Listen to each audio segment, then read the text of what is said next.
ಜೀವನದೇ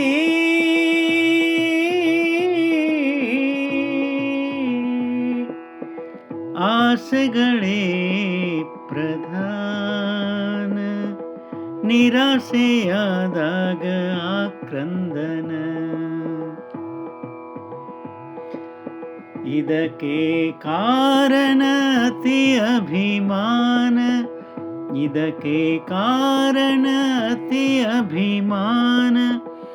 ಈಗಿರುವುದೇ ಸಾಕೆಂದರೆ ಅಲ್ಲೇ ಸಮಾಧಾನ, ಅಲ್ಲೇ ಸಮಾಧಾನ.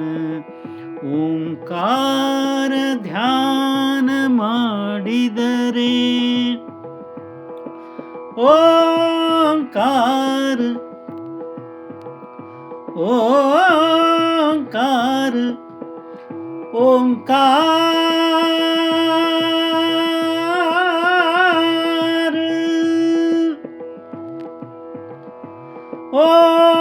ಓಂಕಾರ ಧ್ಯಾನ ಮಾಡಿದರೆ ಅದೇ ಆಭರಣ, ಅದೇ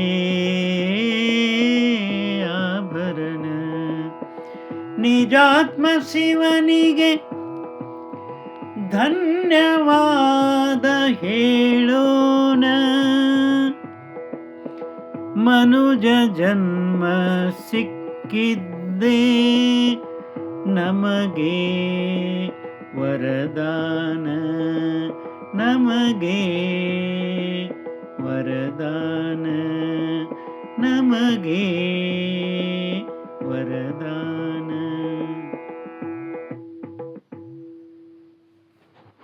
ನಮ್ಮ ಜೀವನದಲ್ಲಿ ಆಸೆಗಳು ತುಂಬಿರ್ತವೆ, ಅದರಲ್ಲಿ ಅವೇ ಪ್ರಧಾನವಾಗಿರ್ತವೆ. ಯಾವಾಗ ಆಸೆ ಈಡೇರೋದಿಲ್ಲೋ ಅವಾಗ ನಿರಾಸೆ ಆಗೋದು ಸ್ವಾಭಾವಿಕ, ಅಳು ಬರೋದು ಸ್ವಾಭಾವಿಕ. ಆದರೆ ಇದಕ್ಕೆಲ್ಲ ಏನು ಕಾರಣ ಅಂದರೆ ನಮ್ಮ ಮೇಲೆ ನಮಗೆ ಅತಿಯಾದ ಅಭಿಮಾನ ಇಟ್ಕೊಂಡಿರೋದ್ರಿಂದ.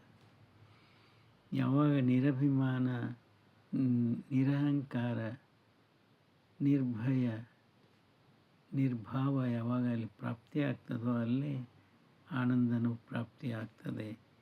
ಈಗೇನಿದೆಯೋ ಅದೇ ಸಾಕಂದರೆ ಅಲ್ಲೇ ಸಮಾಧಾನ ಕೂಡ ಸಿಗ್ತದೆ. ನಿರಂತರ ಓಂಕಾರ ಧ್ಯಾನ ಮಾಡೋದು ಅದೇ ನಮಗೆ ದೊಡ್ಡ ಆಭರಣ. ನಿಜಾತ್ಮ ಶಿವನಿಗೆ ಒಂದಿಷ್ಟು ಧನ್ಯವಾದವನ್ನು ಅರ್ಪಿಸ್ತಾ ಇರೋಣ. ಯಾಕಂದರೆ ಇಂಥ ಬಹು ಅಮೂಲ್ಯವಾದಂಥ ಮನುಜ ಜನ್ಮವನ್ನು ನಮಗೆ ಕೊಟ್ಟಿದ್ದಾನೆ, ಅದೇ ನಮಗೆ ವರದಾನ ಅಂತ ಹೇಳ್ತಾ 2 ಮಾತು ವಿರಾಮ ಕೊಡ್ತಾ ಇದ್ದೇನೆ. ಬರೆದು ಹಾಡಿದವರು ರವೀಂದ್ರ ಜಕಾತಿ.